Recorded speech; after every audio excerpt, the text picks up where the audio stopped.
Bagaimana kabar saudara hari ini? Luar biasa. Saudaraku 2024. Rema yang Tuhan berikan atas gereja kita. The year of great multiplication. Dan hari ini saudaraku saya akan mengajak saudara untuk melihat, belajar bagaimana sih caranya Tuhan mengerjakan pelipat gandaan itu.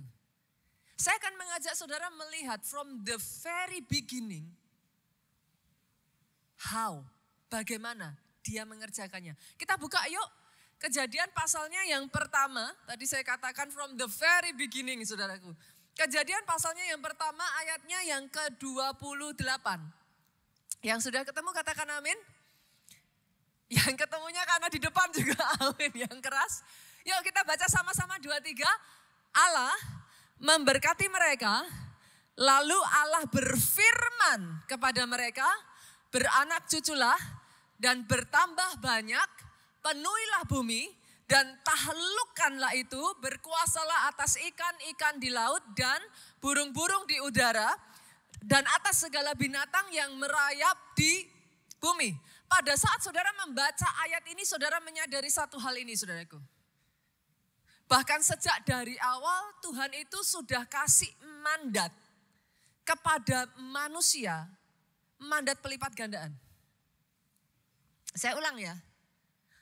Ayat ini mengatakan Allah memberkati mereka. Adam dan Hawa baru diciptakan. Tidak nunggu lama, diberkati sama Tuhan. Habis diberkati, langsung sama Tuhan dikasih visi. Beranak cucu, bertambah banyak, penuhi bumi, taklukkan itu, berkuasalah atasnya. Saya ajak untuk saudara coba renungkan ya. Ini Adam dan Hawa baru saja diciptakan Pak. Belum lama. Ayatnya aja baru ayat 28 di sini. Tuhan berkati mereka.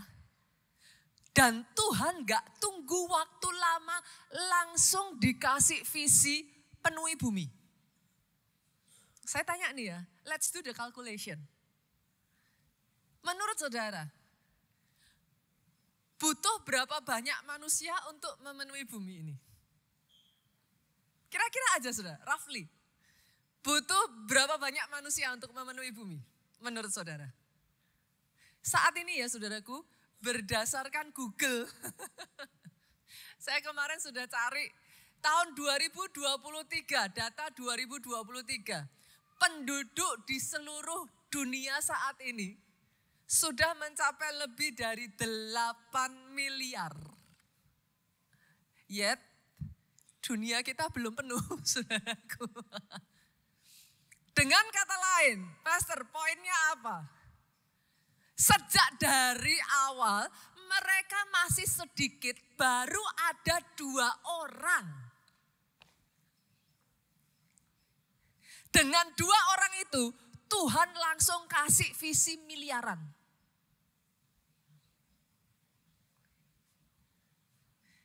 Coba perhatikan saudaraku. Artinya apa Pastor? Dengar ini. Cara Tuhan mengerjakan pelipat gandaan dimulai dari visi. Saya ulang ya saudaraku. Cara Tuhan mengerjakan pelipat gandaan dimulai dari visi. Jujur buat saya sendiri Pak, pemahaman konsep ini itu butuh saya berproses loh untuk nangkep ini. Kenapa?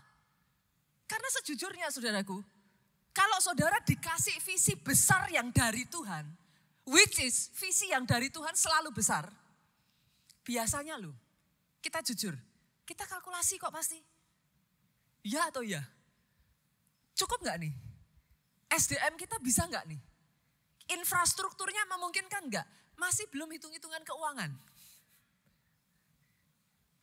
Dan biasanya kalau kita sudah kalkulasi, visinya Tuhan akan kita filter.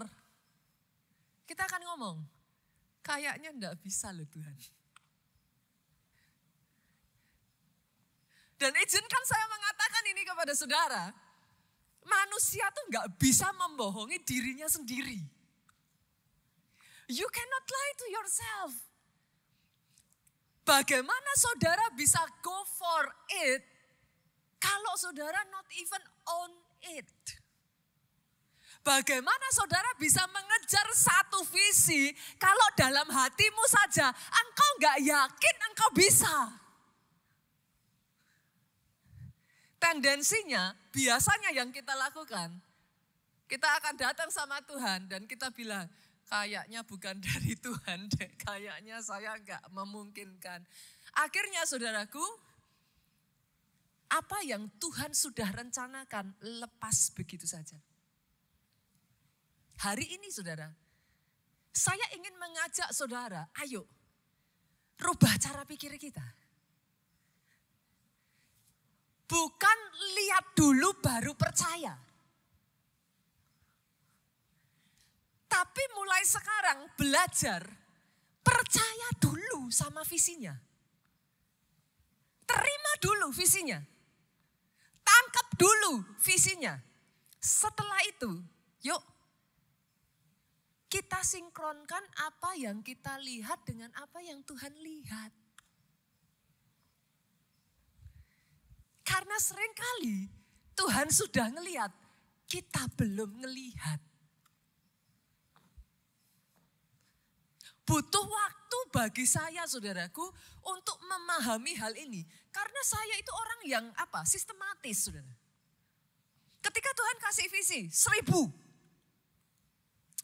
Saya akan mikir.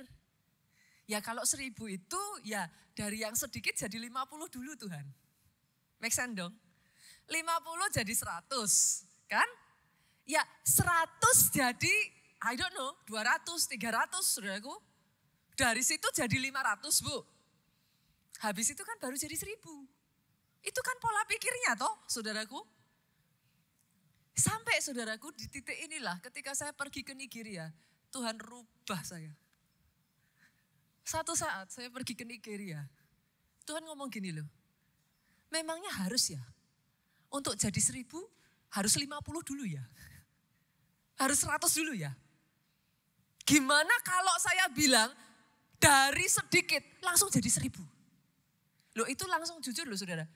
Otak saya error kok saudaraku. Karena gak masuk akal Pak. Kita akan terus memfilter itu dengan keberadaan kita. Dan setiap kali kita melihat keberadaan kita, kita akan berkata gak bisa. Hari ini saya tantang saudara. Kalau saudara mau tahu bagaimana cara Tuhan mengerjakan pelipat gandaan. Dari 2 orang, sudah langsung dikasih visi miliaran. Oh, boleh saya dengar kata amin dari tempat ini? By the way loh saudara, coba ya saya tarik balik lagi ya ke Adam ya. Tuhan kasih visinya apa? Beranak cucu lah. Harus ingat loh, baik Adam maupun Hawa, dua-duanya itu diciptakan loh. Gak lahir dari rahim siapapun loh saudara. How do they know? Bagaimana caranya mereka tahu gimana caranya bikin anak?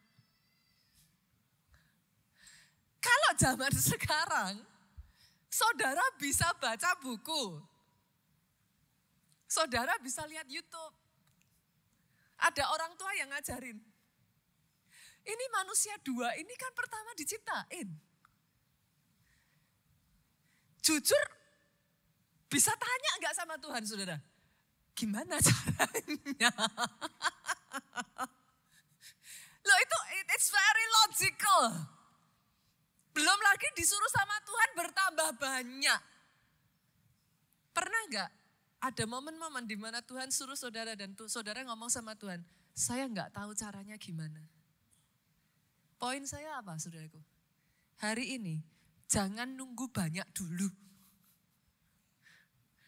Jangan nunggu bisa dulu. Cara kerja Tuhan memultiplikasikan, melipat gandakan. Tangkep dulu visinya. Percaya dulu. Baru setelah itu sinkronkan apa yang kau lihat dengan yang dilihat Tuhan. Itu yang kita pelajari minggu lalu. Minggu lalu kita belajar pada mulanya adalah Allah. Pastor, kenapa pada mulanya harus Allah? Minggu lalu kita belajar kata-kata profetik. Saya tuh banyak ditanya orang, Pastor, bukannya kata-kata profetik tuh kok kesannya kayak kita nyuruh-nyuruh Tuhan ya? Pernah dengar gak saudaraku? Sering katanya. Ada juga yang bahkan bukan tanya masih bagus saudara. Ada yang nyerang. Keluarga Allah itu sesat. Kata-kata profetik. Seenak jidat nyuruh-nyuruh Tuhan katanya saudaraku. Come on, coba. Oke, perhatikan ke depan. Izinkan saya menanyakan kepada saudara. Pak, memangnya kalau kita mau nyuruh-nyuruh Tuhan aja, bisa apa? Sorry loh. Kita mau nih. Kita pengen nih, mau nyuruh-nyuruh Tuhan, ngatur-ngatur Tuhan. Emangnya bisa? Ya gak bisa lah. Siapa kita bisa ngatur-ngatur Tuhan? Terus bagaimana Pastor? Kata-kata profetik itu maksudnya gimana? Simple. Terlepas dari keterbatasan kita. Itu sebabnya kenapa pada mulanya Allah. Karena kata-kata profetik Pak, itu bukan kita ngayem-ngayem diri kita sendiri loh. No, sorry. Pada mulanya Allah. Kenapa? Harus dimulai kita tahu dulu rencananya Tuhan. Ada yang tanya, Pastor, terus caranya saya tahu rencana Tuhan gimana? Senggol kiri kanan, makanya baca Alkitab. Tidak heran saudara tidak tahu. Kenapa? Baca aja enggak. Memangnya di Alkitab ada ya Pastor? Makanya dibaca. Yang mengerti aminnya boleh yang paling keras. Yang mau membaca Alkitabnya boleh tepuk tangannya yang paling meriah buat Yesus Tuhan kita. Kenapa dimulainya harus Tuhan dulu? Harus tahu rencananya. Sederhana nih ya saudara, perumpamaan yang very simple. Anak saya mau pergi ke tempat yang dingin nih. Dia butuh jaket. Satu kali dia pergi jalan-jalan sama saya. Dia ngomong sama saya, Mom, boleh nggak beli jaket? Di dalam hati saya sudah mau beliin jaket.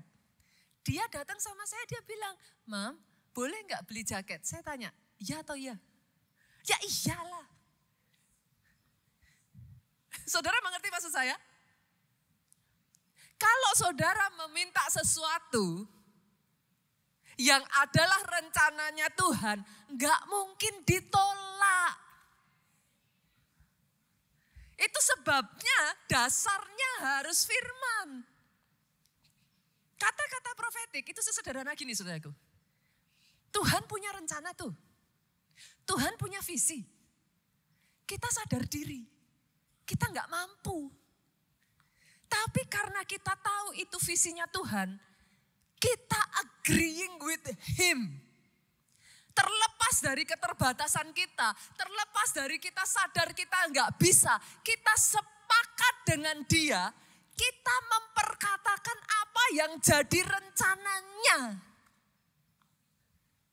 Kenapa perkataan profetik jadi berkuasa saudaraku? Lah ya itu memang maunya Tuhan. Ketika saudara memperkatakan itu, terlepas dari kau sadar engkau sebenarnya nggak bisa, Dia melihat imanmu bekerja. Itu yang menggerakkan hatinya Tuhan. Itu sebabnya kenapa perkataan profetik jadi berkuasa saudaraku. Bukan kita manusia nyuruh-nyuruh Tuhan, mau aja nggak bisa. Gimana caranya? Nggak bisa saudaraku. Itu hanya bisa terjadi ketika engkau in agreement with Him. Yes, kita nggak mampu. Yes, kita terbatas. Tapi itu yang Tuhan katakan.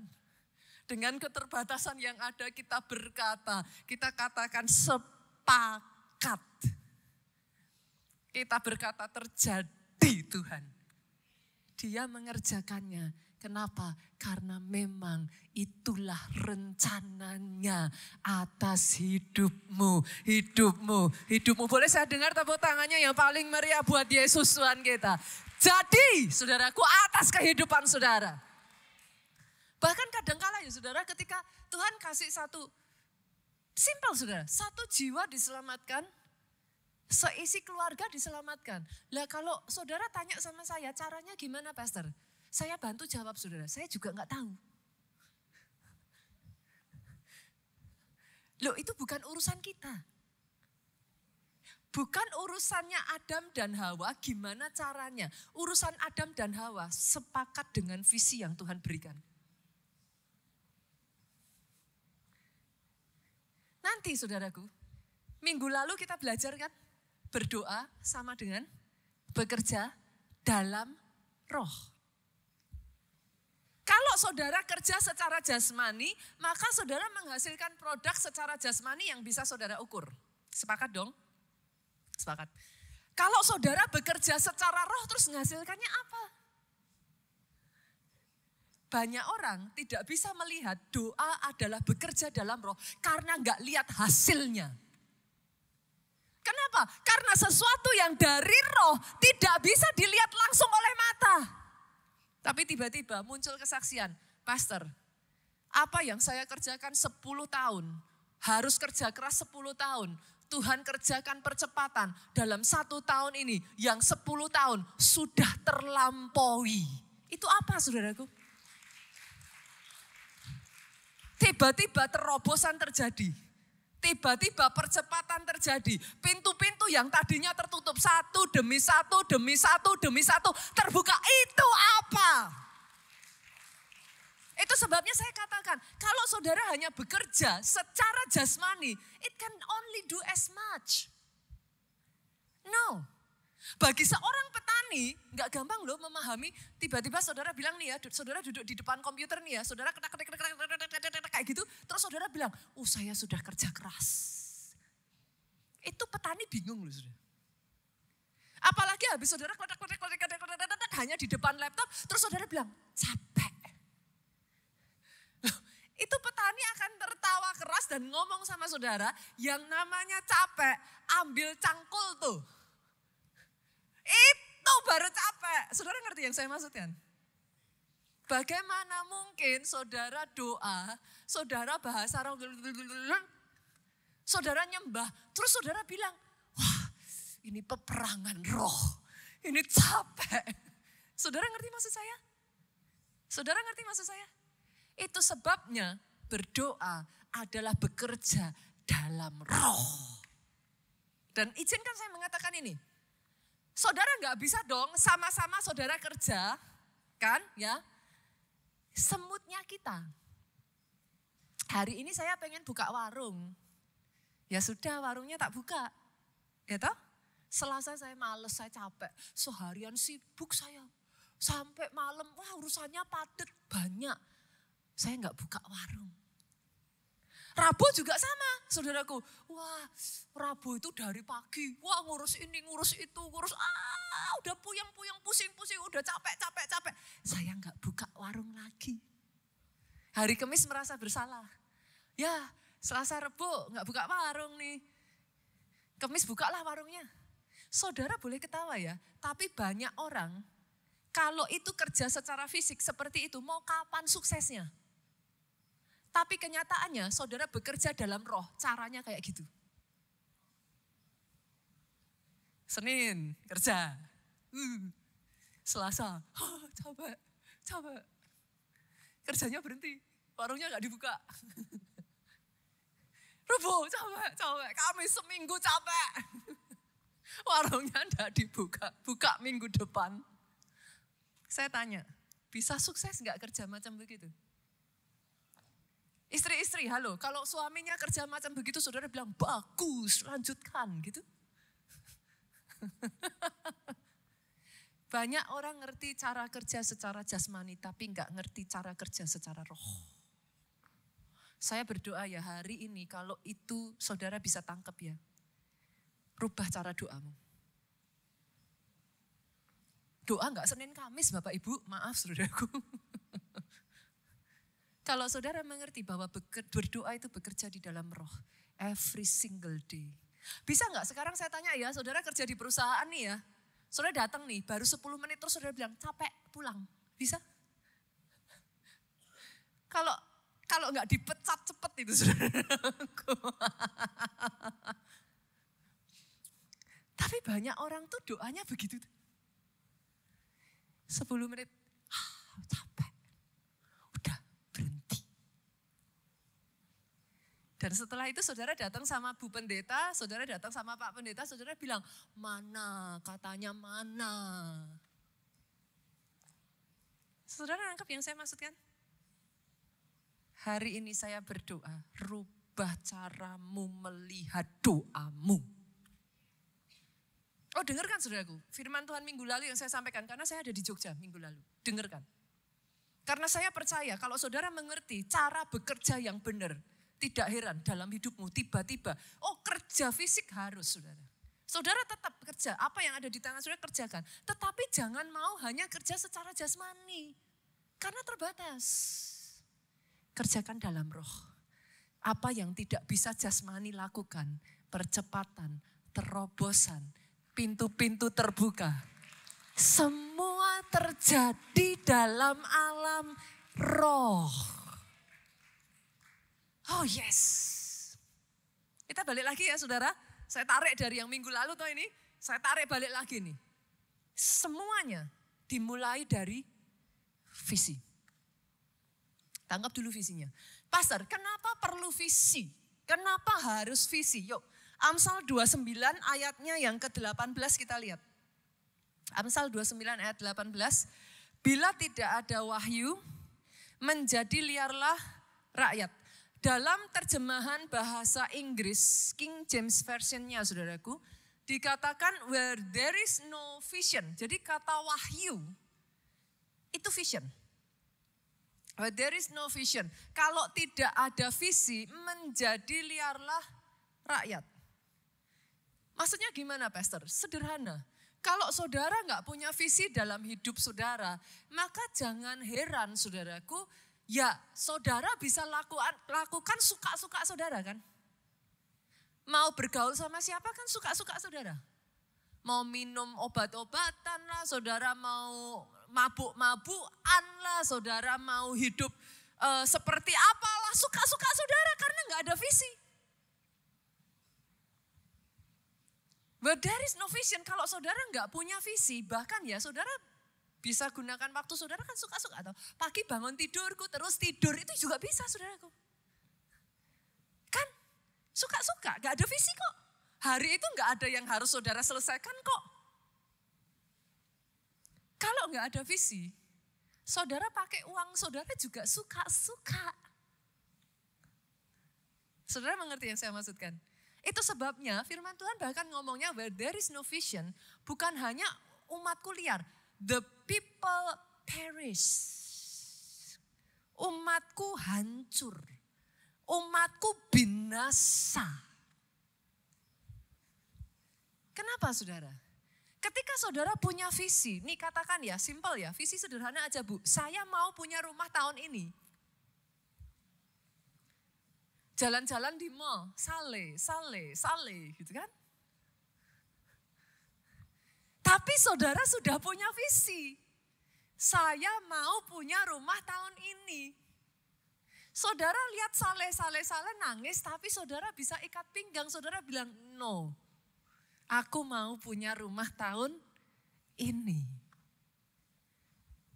Bisa nangkap ya Bapak Ibu ya.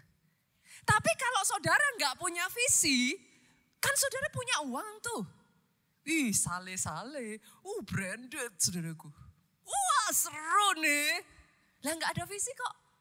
Buy, semuanya buy me. Kan buy. Akhirnya hidupnya liar toh saudaraku. Kacau toh. Itu sebabnya dikatakan where there is no vision. Ketika tidak ada visi, umatku binasa. Hari ini ya saudaraku, a little simple thing. tangkap visi yang dari Tuhan dulu 2024. Saya berdoa ya saudara, 2024 kalau Tuhan katakan this is the year of multiplication. Akan ada sebagian dari saudara berkata, pastor tapi saya pastor, kondisi saya pastor. Tapi hari ini saya tantang saudara-saudara berani berkata kalau itu visi yang dari Tuhan. Yes sir. Aku tangkap, aku percaya dijadikan atas kehidupanku. Nah, tadi kita sudah belajar ya, Bapak Ibu ya. Kita sudah belajar gimana cara Tuhan menjadikan visi. Kan gitu. Gimana cara Tuhan mengerjakan pelipat gandaan. Starting with visi. Dimulai dari visi. Nah, setelah ini saya akan mengajak saudara gantian ngeliat bagaimana Tuhan mengerjakan visi itu dalam kehidupan Nehemia. Dari situ kita akan belajar. Kita buka dulu ya saudaraku. Kita lihat di dalam Nehemia. Nehemia pasal yang kedua ayatnya yang pertama sampai ayatnya yang ke-6. Dimulainya seperti apa toh dalam kehidupan Nehemia itu. Saya baca ayat 1, boleh kita bergantian. Ayat 2 saudara baca sampai ayat 6 kita bergantian. Pada bulan Nisan, tahun ke-20 pemerintahan Raja Artasasta. Ketika menjadi tugasku Nehemia ya saudaraku, untuk menyediakan anggur. Nah berarti dari sini kita tahu Nehemia ini juru minuman raja, saudaraku. Aku mengangkat anggur dan menyampaikannya kepada raja. Karena aku kelihatan sedih yang memang belum pernah terjadi di hadapan raja. Bertanyalah ia kepadaku, mengapa mukaku muram? Walaupun engkau tidak sakit, engkau tentu sedih hati. Sama-sama yuk kita baca 2-3. Lalu aku menjadi sangat, kok takut kenapa Bapak Ibu? Jadi di zaman itu makanya saudaraku kalau baca Alkitab tuh jangan cepet-cepet. Kayak sapi itu loh Bapak Ibu. Saya sering ngomong ya. Saudara pernah gak lihat sapi? Gak gitu pernah gak saudara? Saudara kalau lihat sapi makan tuh ya.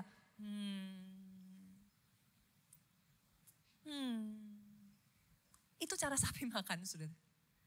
Dikunyah, pelan-pelan, ditelan, dicerna. Kenapa kok bisa Nehemia takut? Bahkan bukan cuma takut, ditulis apa? Sangat takut. Kenapa saudaraku? Karena di zaman itu ada peraturan kalau orang-orang yang bekerja di sekeliling raja itu nggak boleh mukanya muram. Kenapa? Dipercaya kalau orang dekatnya raja pada muram, pada gloomy Pak, itu merusak moodnya raja. Hari itu raja bisa uring-uringan tuh. Nah, kalau sampai ada orang yang bekerja di dekat raja dan muram, hukumannya mati. Jadi saudara sekarang tahu ya, kenapa kok si Nehemia setakut itu. Dia harus menjelaskan, dia harus punya penjelasan yang masuk akal, yang bisa diterima, yang mengizinkan dia mukanya muram. Nah yuk kita buka ya, ayat 3. Saya bacakan buat saudara, nanti ayat 4. Saudara ikut sama-sama baca. Jawabku kepada raja, hiduplah raja untuk selamanya. Bagaimana mukaku tidak akan muram? Kalau kota tempat pekuburan nenek moyangku telah menjadi reruntuhan. Nah, Yeremia jelasin saudaraku. Pintu-pintu gerbangnya habis dimakan api. Nah, Yeremia ngomong gimana aku gak sedih. Aku tuh sudah gak punya kampung halaman lagi. Kampung halamanku sudah dihancurkan. Tembok-temboknya yang menjagai kotanya sudah dihancurkan. Aku sudah gak punya tempat untuk pulang. Kira-kira kan seperti itu saudaraku. Raja bisa mengerti saudara, raja paham. Ayat 4 yuk kita baca apa kata raja. Lalu kata raja kepadaku, kepada Nehemia apa saudara? Jadi apa yang kau inginkan, sampai di situ dulu. Kalau hari ini prosesnya Tuhan tuh kayak gini nih loh saudara. Prosesnya Tuhan tuh kayak gini. Dimulai dari Tuhan itu menimbulkan kegelisahan dalam hatimu. Tuhan kasih visi. Untuk sebagian orang dalam bentuk kayak apa sih? Kayak kegelisahan, sebagian orang dalam bentuk kayak curiosity, sebagian orang dalam bentuk keinginan, kerinduan. Itu cara Tuhan. Dia itu kayak apa sih? Dikulik-kulik itu loh, saudara. Ayo, gitu tuh loh, saudara. Nah, itu cara Tuhan, saudara. Yang pertama untuk Nehemia, dia munculkan nih ada something gitu. Ada kegelisahan muncul.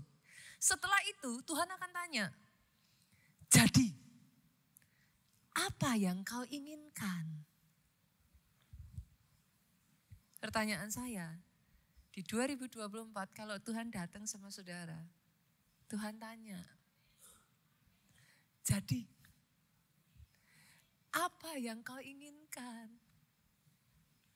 Ada orang-orang yang aminnya langsung, yes Tuhan. Langsung dijawab. Nah saudara tahu, at least udah ada visinya. Terserah sih jawabannya mau dapat jodoh. Aman gitu kan saudara. Mau apa masing-masing punya saudara ada tuh. Ketika Tuhan tanya, jadi apa yang kau inginkan?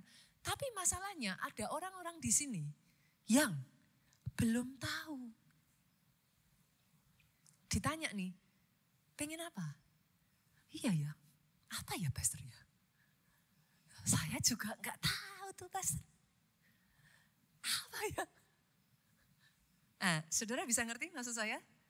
Nah, in case ada di antara saudara yang sudah tahu tapi masih gini. Dari Tuhan bukan ya, ini memang maunya Tuhan bukan ya. Atau yang kedua, saudara bahkan gak tahu. Apa? Nah, lanjut yuk. Saya bersyukur Nehemia ayat ini menulis seperti ini. Sama-sama kita baca 2-3.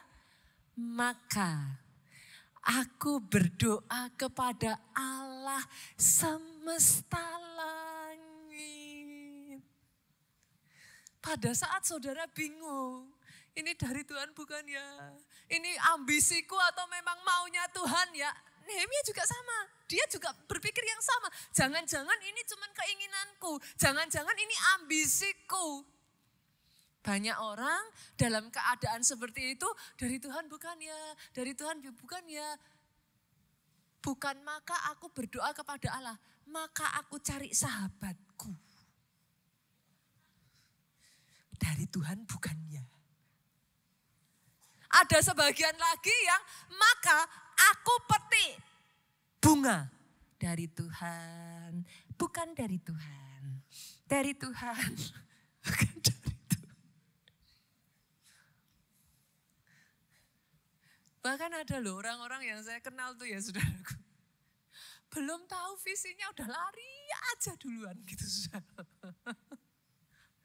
Tahun ini boleh gak saudara? Kita mulai yuk 2024. Ketika saudara ngalami itu. Saya berdoa sama seperti Nehemia. Engkau orang-orang yang maka aku berdoa kepada Allah semesta langit. Dalam ketidaktahuanmu. Dalam keterbatasanmu. Firman Tuhan tuh ngomong gini saudaraku. Diam. Dan ketahuilah aku Tuhan. Kadangkala ketika kita berdiam diri ya, di situ ya saudaraku. Nanti Tuhan akan kasih guidance. Ada hikmat Pak. Kayak ditonton aja gitu. Kesini, kesana. Oh, ketemu si A, ketemu si B. Nah, masalahnya dari Jakarta ini tuh kotanya terlalu crowded. Apa sih saudara? Kayak saudara tuh kayak dikejar ini gitu apa, kejar tayang, kejar target. Jadi kayak hati tuh isinya kayak apa, kalau orang Jawa bilang kemerungsung tuh apa tuh, kalau orang Jakarta bilangnya apa saudara? Kemerungsung tuh apa? Hah? Kayak keburu-buru gitu ya. Keburu-buru aja, bawaannya tuh keburu-buru aja terus. Keburu-buru, harus segera. Tapi malah saudara gak produktif. Boleh gak saya ngomong ini? Bekerja keras, sibuk tidak sama dengan produktif loh. Ada banyak orang yang saya lihat sibuk, tapi goalnya tidak tercapai. Sibuk tapi entah kemana nih arahnya. Hati-hati saudaraku. Kau harus tahu visinya dulu. Kalau enggak, kau boleh sibuk. Tapi enggak jelas kemana arahnya. Sepakat ya? Yang pertama itu dulu ya. Ketika Tuhan mulai gerakkan tuh ada kegelisahan, saudara ngerti, itu tanda-tandanya. Ketika Tuhan mulai taruh tuh ada kayak semacam sesuatu yang kayak terpikirkan atau passion atau muncul, itu tandanya. Lalu Tuhan akan tanya, apa yang kau inginkan? Nah kalau belum tahu caranya, doa. Setelah itu, yuk kita lihat satu-satu ya, kita belajar. Ayatnya yang kelima. Kemudian jawabku kepada raja, jika raja menganggap baik dan berkenan kepada hambamu ini, utuslah aku ke Yehuda. Langsung nih, dijawab sama Nehemia. Ke kota pekuburan nenek moyangku, supaya aku membangunnya kembali. Setelah saudara berdoa, gerak yuk. Kan sudah dapat toh, asumsinya berarti sudah dapat. Betul ya? Belum kayak tadi ya, saudaraku. Jangan petik pohon tadi ya. Jangan petik bunga tadi terus saudara bilang yang mana itu bukan ya. Oke ya, saudara sudah dengar dari Tuhan. Next yang berikutnya yang harus saudara lakukan. Bangun kembali apa yang sudah runtuh. Oke, saya nggak tahu dalam kehidupan saudara masing-masing bisa berbeda-beda. Mungkin sebagian dari saudara di perusahaan saudara, mungkin ya saudaraku, kesatuan karyawan saudara runtuh. Bangun kembali. Mulai kerjakan. Mungkin di perusahaan saudara selama ini sudah maju nih ya. Tapi manajerialnya runtuh. Nggak punya manajemen yang bagus. Nah akhirnya karena manajemennya nggak bagus, saudara sudah dibangun berhasil tadinya. Bukan nggak berhasil. Tapi karena manajerialnya jelek, runtuh. Bangun lagi. Saya nggak tahu masing-masing apa. Ada yang di 2023 kemarin kehidupan rohaninya runtuh. Bangun lagi. Karena orang Jakarta tuh siapa tahu yang nggak sibuk saudara. Semua orang bilang dia sibuk kok. Yang mengerti katakan amin. Sibuk nggak sibuk, setuju nggak dengan saya? Sibuk nggak sibuk is a matter of priority. Saudara sibuk-sibuk nih ya, sibuk-sibuk ditelepon Pak Presiden. Bisa nggak ketemu saat ini? Lah kok bisa? Katanya sibuk. Nah, saudara bisa mengerti maksud saya? It's a matter of priority. Kalau saudara bisa memahami doa, itu saudara ketemu dengan raja di atas segala raja. Saya jamin saudara bisa. Karena kadang kita nggak sadar aja toh. Kita ngeremehin tuh. Doa kita bilang apa? Kayak orang nganggur aja. It's a matter of priority. Doa saya saudara bisa melihat doamu. Engkau berjumpa dengan raja di atas segala raja yang menentukan nasib masa depan hidupmu. Oh kalau mau tepuk tangan yang paling meriah buat Yesusan kita. Bangun kembali apa yang sudah runtuh.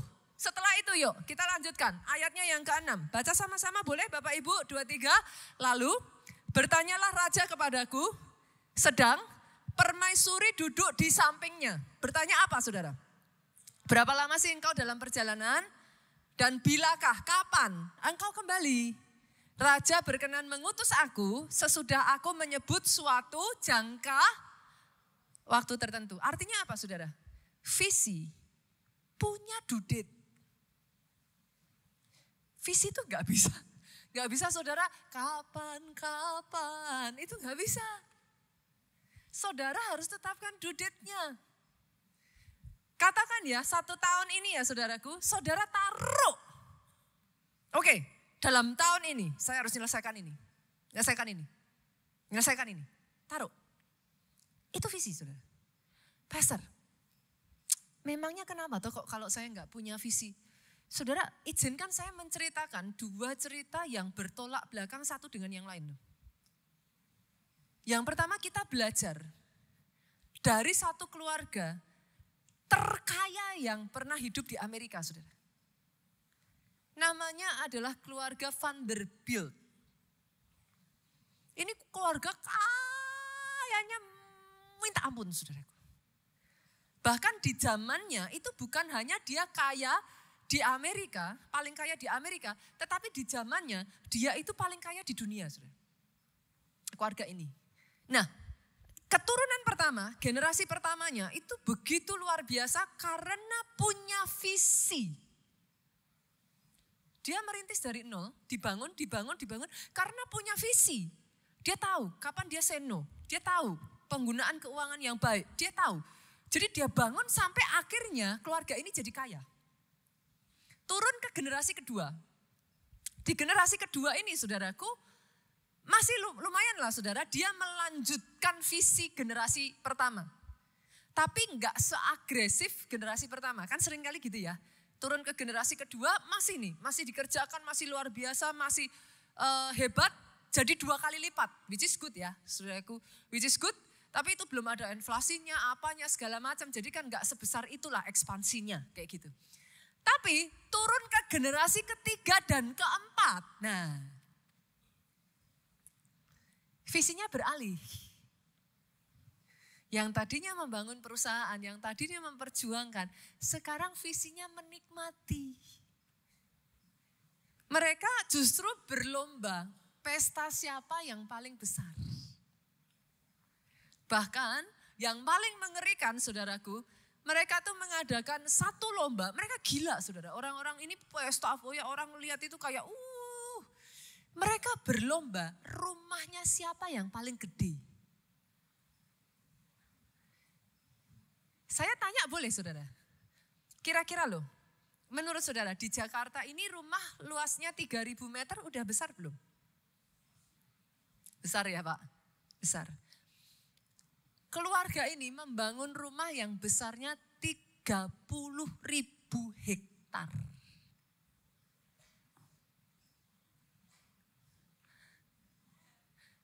Satu hektar 10.000 meter. Kalau 30.000 hektar berarti berapa itu? 300 juta meter. Itu enggak mikir, saudara, kebunnya aja ngerawatnya habis berapa. Dalam satu rumah mereka itu, di dalam kompleks 30.000 hektar itu, 250 bisa menampung 250 kayak villa gitu, saudara.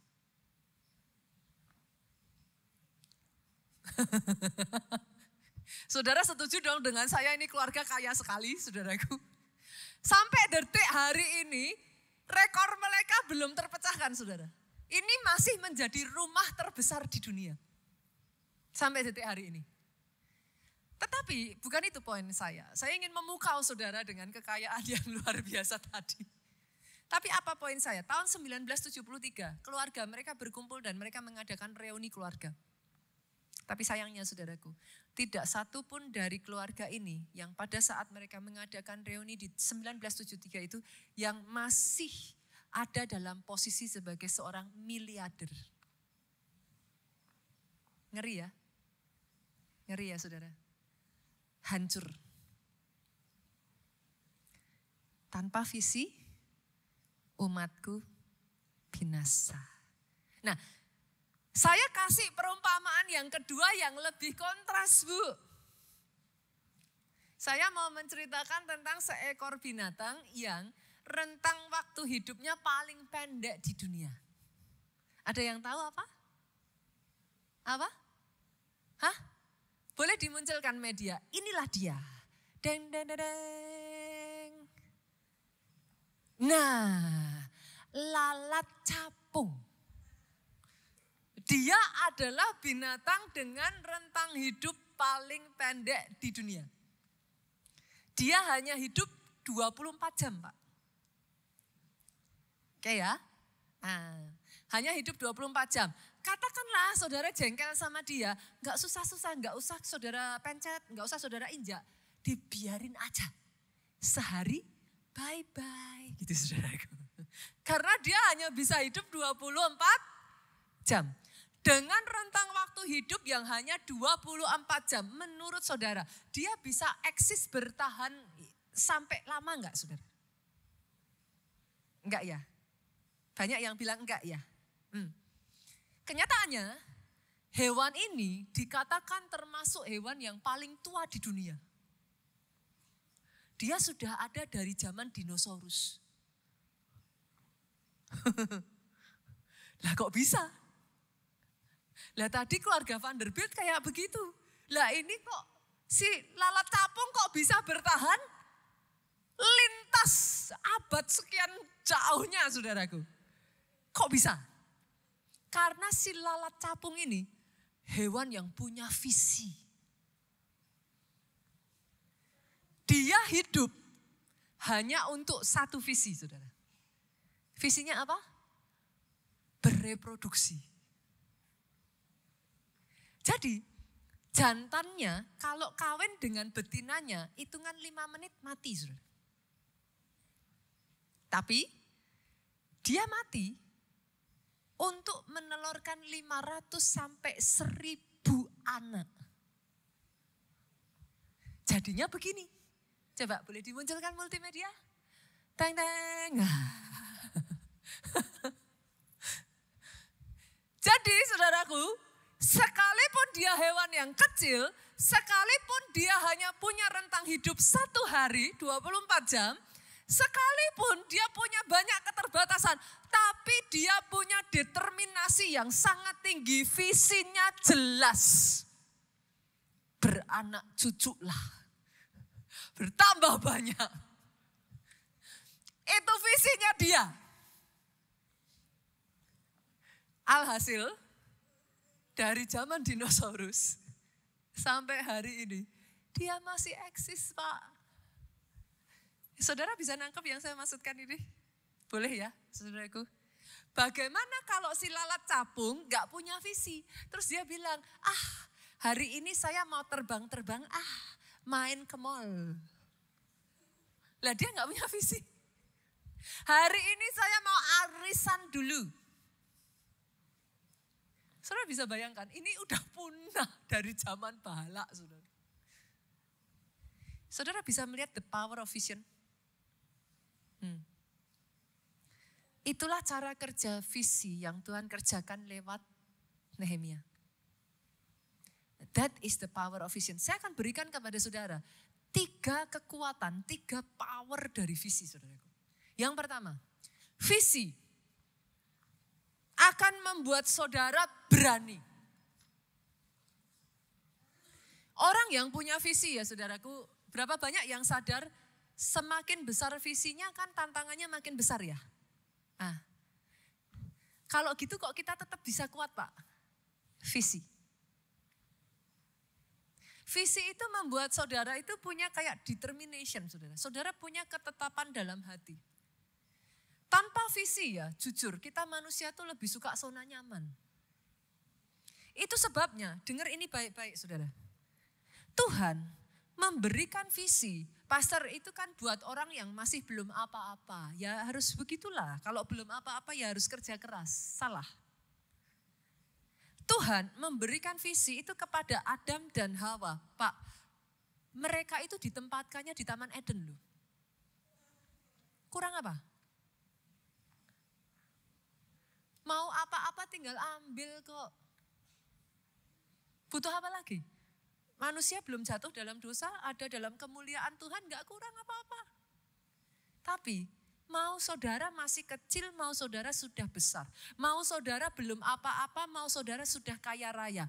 Dengar ini baik-baik saudaraku. Tuhanmu selalu punya visi yang lebih besar atas hidupmu.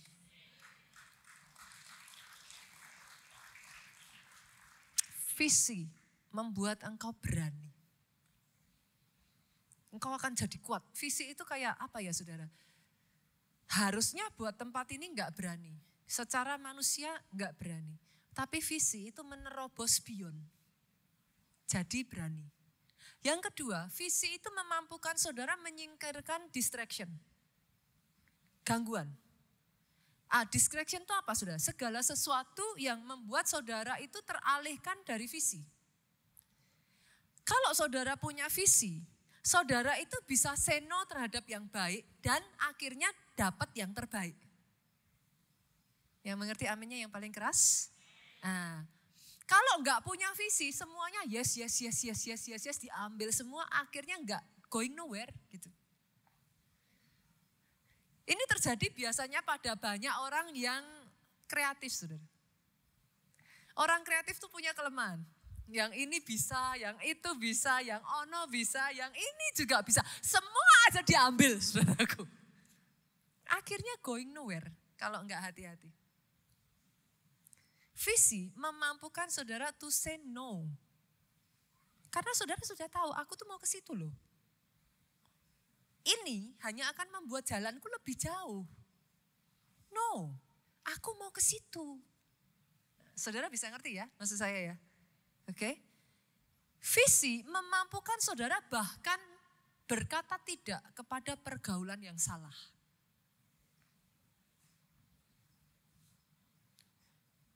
Saudara punya visi jadi orang yang sukses, orang yang besar. Jangan bergaul dengan orang-orang yang punya pemikiran kecil. Setiap kali ketemu, gak bisa. Udahlah, hidup gak usah aneh-aneh. Udah, cari gara-gara. Nikmati aja. Gak bisa, saudara. Kalau saudara tahu bahwa visi yang saudara raih itu nantinya ke depan akan besar, ke arah mana? Saudara harus bisa bergaul dengan semua orang boleh. Tapi kalau itu saudara jadikan lingkaran dalam saudara, gak boleh. Visi memampukan saudara to say no. Nehemia juga sama. Yuk, saya kasih bukti ya saudara. Nehemia 6 ayat 2-3. Nehemia itu berusaha dialihkan saudaraku. Maka Sanballat dan Geshem mengutus orang kepadaku, kepada Nehemia dengan pesan. Mari kita mengadakan pertemuan bersama di Kefirim di lembah Ono. Sama toh, ada gak orang-orang ya, ayo kumpul-kumpul, ayo ini, ayo itu, gitu kan. Nah, dijawab apa? Sama Nehemia. Nehemia udah tahu sudah. Mereka berniat mencelakakan aku. Ayat 3, aku mengirim utusan kepada mereka dengan balasan. Aku tengah melakukan suatu pekerjaan yang besar. Aku tidak bisa datang. Untuk apa pekerjaan ini terhenti oleh sebab aku meninggalkannya dan pergi kepada kamu. Harus berani ya Bapak Ibu ya. Harus berani ya. Bergaul boleh dengan semua orang. Tapi hati-hati memilih teman lingkar dalam saudara.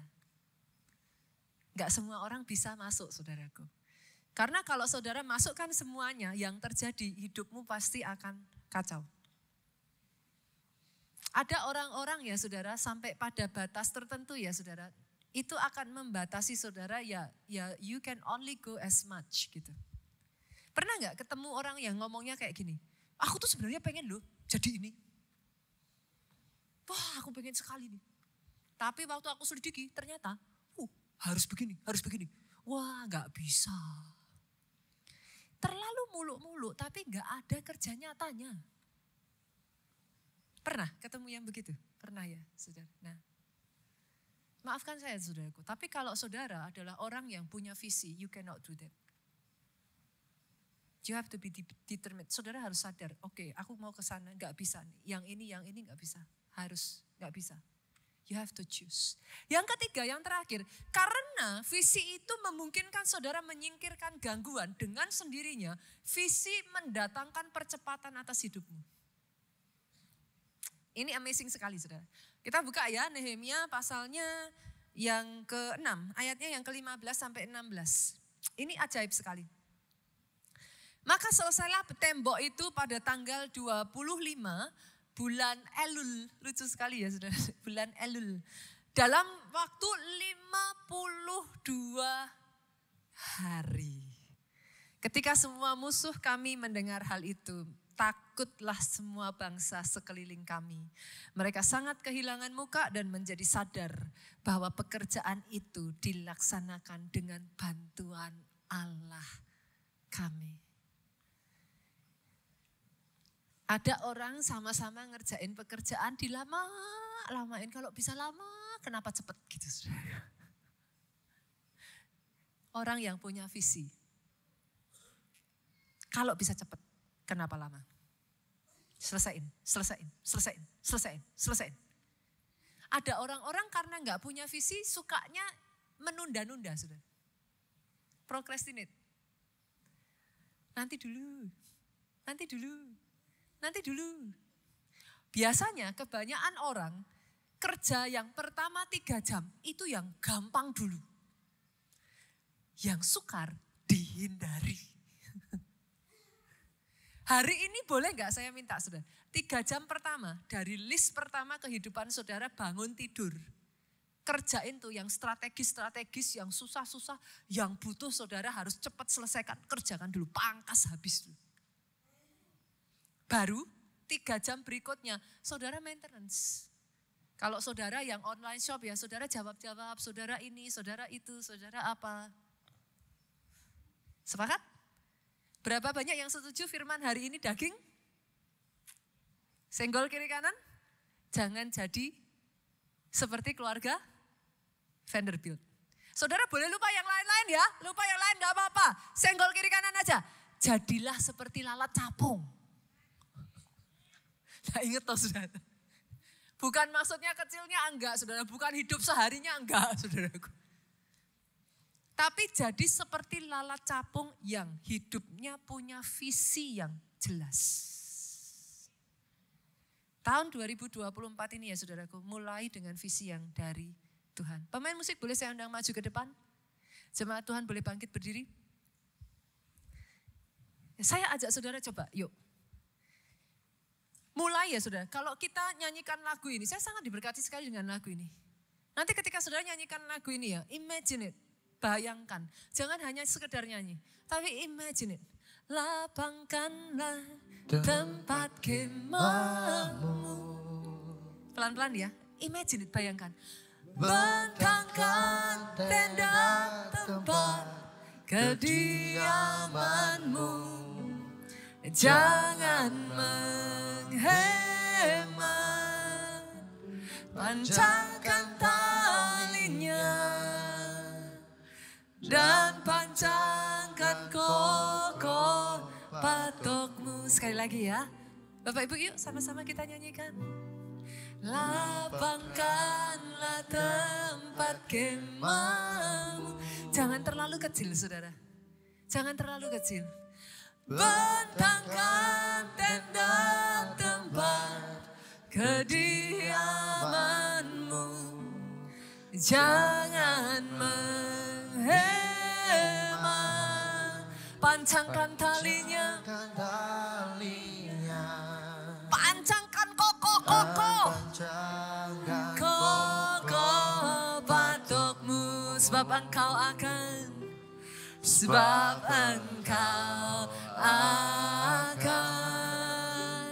mengembang kanan dan kiri keturunanmu, akan meroleh bangsa-bangsa dan mendiami kota-kota sunyi. Katakan saudaraku, aku pada firman-Mu. Yang kecil akan dibuat menjadi besar, saudara.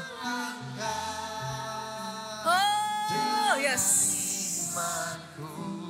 Jalan, saudara, berani. Pegang satu demi satu perjanjianmu dengan Tuhanmu. Janganmu jadikan ku hamba milikmu. Sama-sama katakan yuk. Aku percaya pada firman-Mu. Aku melangkah dengan iman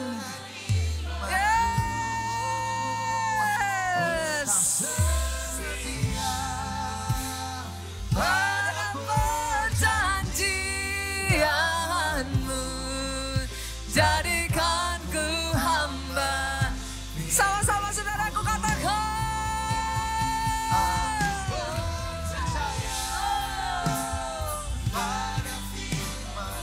Aku tangkap firman-Mu Tuhan. Aku terima Tuhan dalam kehidupanku. The year of great multiplication, tahun melipat gandaan dahsyat. Ajar aku Tuhan setia, berpegang pada perjanjian-Mu. Jadikan ku hamba milik. Katakan tetap setia saudaraku. Tetap setia. Jangan berubah setia saudara. Tapi terus kerjakan bagian-Mu. Terus dengan setia kerjakan. Tetap setia pada perjanjian-Mu. Jadikan ku hamba milik-Mu. Tepuk tangan boleh yang paling meriah buat Raja di atas segala raja. Bersama-sama katakan amin. Silakan duduk jemaat Tuhan. Saudaraku bahkan, nah ini saudara, dalam rangka kita mau meningkatkan nih pelayanan gereja kita harus punya visi terus toh. Gak boleh berhenti toh. Sudah puas apa? Belum kan? Belum. Gak boleh terus puas saudaraku. Kadang-kala ada sebagian orang ngomong sama saya, pastor itu bukannya ambisi kita sendiri. Bisa jadi. Tapi tahukah saudara, bahkan ambisi itu pun Tuhan berikan loh. Kan? Itu sebabnya kita belajar bahwa itu di dalam doa kan. Dari situ nanti Tuhan akan murnikan motivasinya. Tapi ambisi itu bukan berarti bukan dari Tuhan loh saudaraku. Karena kadang Tuhan berikan keinginan itu untuk membuat kita terus mengejar kan. Nah, gereja kita juga sama, kita mau terus memperbaiki dan meningkatkan Bapak Ibu. Itu sebabnya saudaraku, gereja kita membuka satu pelayanan saudaraku yaitu interpreter. Di PIK ini saudara banyak yang kepingin datang tapi gak bisa bahasa Indonesia. Kadang kebanyakan bahasa Mandarin ya, suka dari sini di sekitar sini banyak yang bertanya, kalau saya gak bisa bahasa Indonesia saya bisanya bahasa Mandarin gak ngerti tuh firmannya gitu kan. Ada juga sebagian yang ngomong saya bisanya bahasa Inggris gitu. Nah bisa gak? Nah kita akan buka pelayanan ini saudaraku. Bagi saudara yang kepingin mengajak kerabat saudara atau teman yang gak bisa bahasa Indonesia, gak apa-apa. Gimana caranya pastor? 3 hari sebelum hari Minggu, which is hari Kamis. Paling lambat ya, paling lambat saudara. Caranya gimana pastor? Daftarkan ke nomor telepon ini saudara. Mana nomor teleponnya saudara? Ini, nah ada kontak customer care. Jadi ini adalah nomor kontak customer care. Kalau dipecah begini agak susah. Saya pecahkan ya saudara, 081 34 16. Sorry. 081 341 600 800. Itu kayaknya lebih enak ya. Enggak lupa toh? 081 341 600 800. Oke. Bagi saudara yang kepengen mengajak, saudara bisa langsung mendaftarkan paling tidak 3 hari sebelumnya. Nanti akan disediakan saudaraku di ICM, Info Center Ministry. Di depan ada meja besar. Nah, di situ nanti saudara ambil alatnya, sebutkan nama saudara yang sudah saudara daftarkan. Nanti alatnya akan diberikan, tenang. Bukan dalam bentuk orang di samping saudara terus gitu, bukan saudaraku. Bukan. Nanti diberikan kepada saudara itu dalam bentuk alat. Oke, nanti dipasang ada penerjemah kita. Kali ini baru bisa 2 bahasa ya Bapak Ibu. Oke, bahasa apa?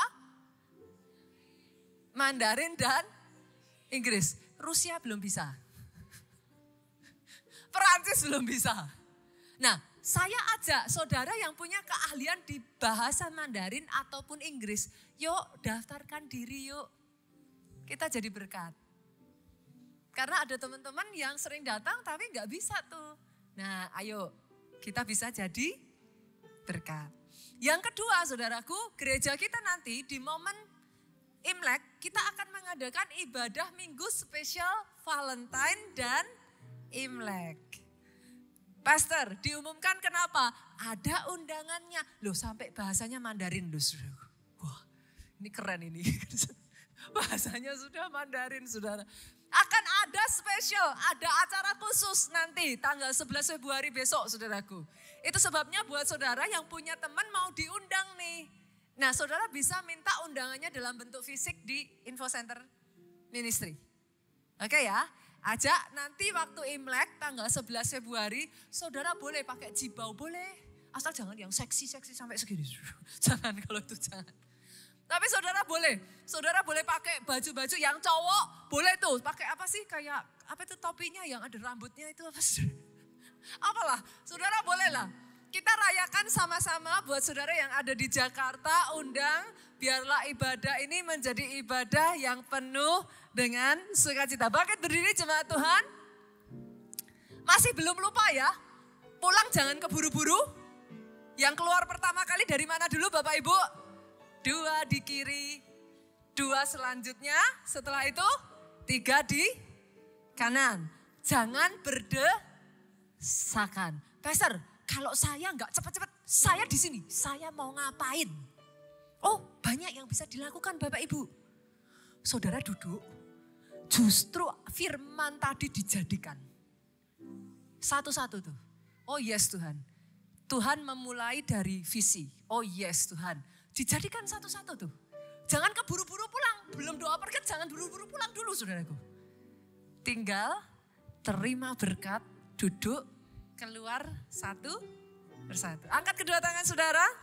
Diberkatilah saudara oleh Tuhan. Amen. Diberkati keluargamu oleh Tuhan. Amen. Tangan yang diangkat ini, apapun yang dikerjakan dibuat berhasil. Amen. Oh tangan yang diangkat ini di 2024 yang dikerjakannya tidak stagnasi. Tangan yang diangkat ini di 2024 yang dikerjakannya tidak mengalami kemunduran. Semakin maju, bertambah, bermultiplikasi, oh tersebar lebih luas, bahkan memenuhi kota ini.